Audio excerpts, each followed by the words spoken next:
And welcome to a new week, folks. It is a Monday, and I've got a lot to talk about here for today. So let's get to it so I don't keep you too long. So we got a front coming. It's not a big front, but it will take the edge off the heat and humidity a little bit. But it will also stir up some hit and miss storms for Tuesday night. A few of those could go severe. I'll have some details on that. Tranquil weather pattern will develop Wednesday through Saturday, so that will be good for your planning there. And then things become unsettled Sunday and maybe even beyond as we take a look at that 8 to 14 day outlook after the 7 day forecast coming up. All right, so radar not showing anything here in Cenla.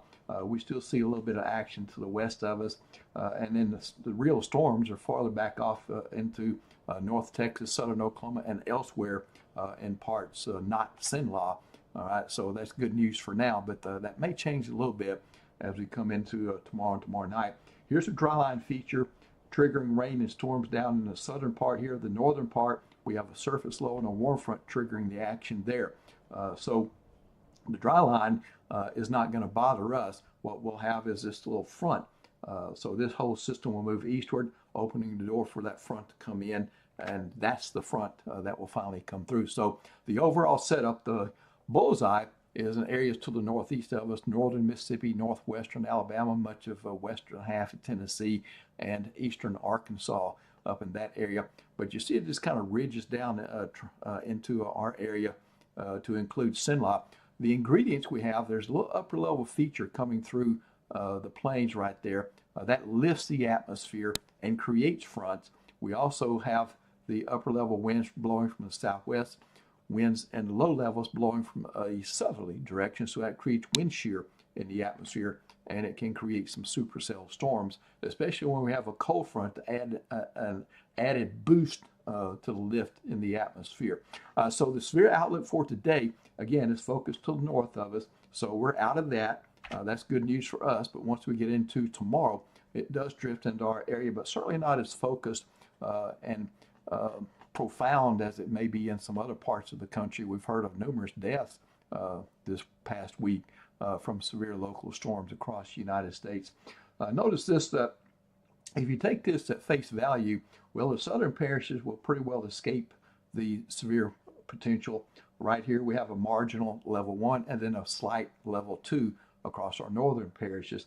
So what I will do is I will just kind of simplify that as I attempt to explain it. So severe threats, just the bar graph. Notice everything is low, which means that the scope and severity of this is limited.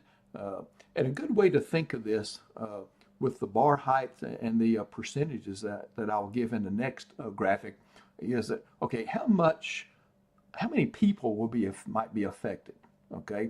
How widespread will this be, all right? The chance of something happening at your place. All right, so we'll try to explain it that way. Going into the severe weather pattern, we've got the surface front, we got that little disturbance aloft, and we do have significant instability. We've got about 2,000 to maybe up to 3,500 units of energy available, and that is a pretty good amount even down this way. So we've got that to work with. Once that front meets that instability during this time frame on Tuesday, we will see the severe possibility. So that's your timing interval. The threat level is limited. Again, I'm going to include 1 out of 5 and 2 out of 5 there, the marginal and slight levels from the Storm Prediction Center. Now, the risk levels, the percentages of something happening, a severe wind event, about 60 miles per hour or higher, is less than 15% in this situation. Likewise, hail, a severe hail report, quarter size or larger, is less than 15%. All right, and then the risk of a tornado within 25 miles of your home, school, or place of business is 2% or less in this particular situation. And again, I put this on there. Normally I wouldn't mess with this kind of stuff, but there are extensive verification studies that are done to say how accurate are our forecasts at the Storm Prediction Center, National Hurricane Center, and whoever's issuing the forecast. And that's why I put these numbers on there to give you an idea of the probability of something happening and maybe the scope and the magnitude and how widespread this would be. So monitor your weather sources. There could be some warnings issued during that time frame for later tomorrow. into tomorrow evening. Now let's step you through this here on our high resolution model.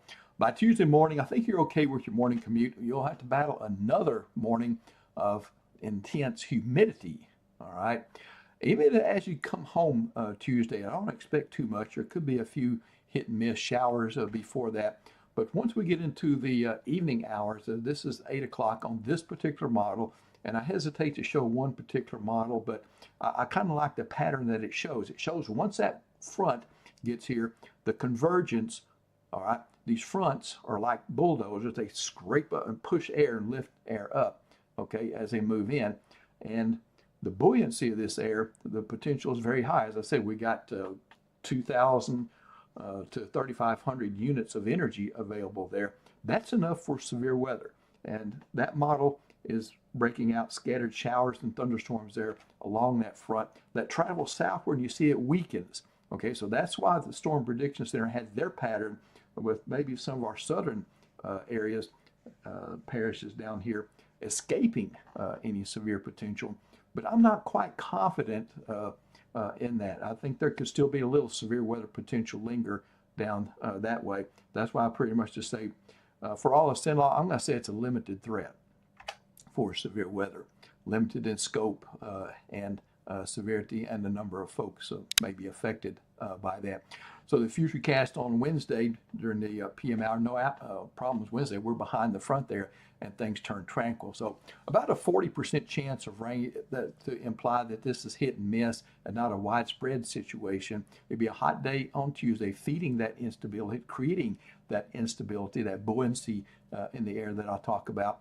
By Wednesday, and I just keep revising the temperatures up with this, folks. This front is just weak. There's a high pressure ridge just to the west of us. We're going to get a little heat from that.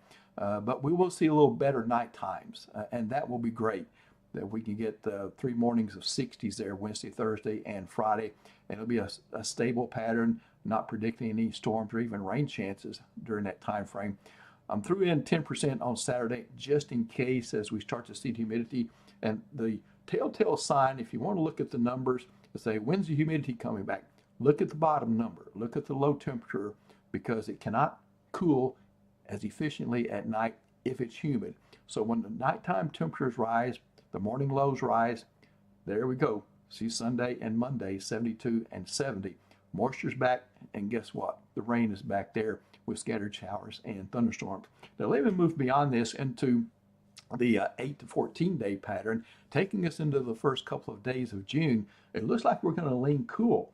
There's a focus of the cool air right here across the Tennessee, Ohio valleys there, extending southwestward into northeast Arkansas, maybe even extreme northern Alabama and Mississippi. And you can see that we kind of lean cool with that above normal out areas to the west of us there.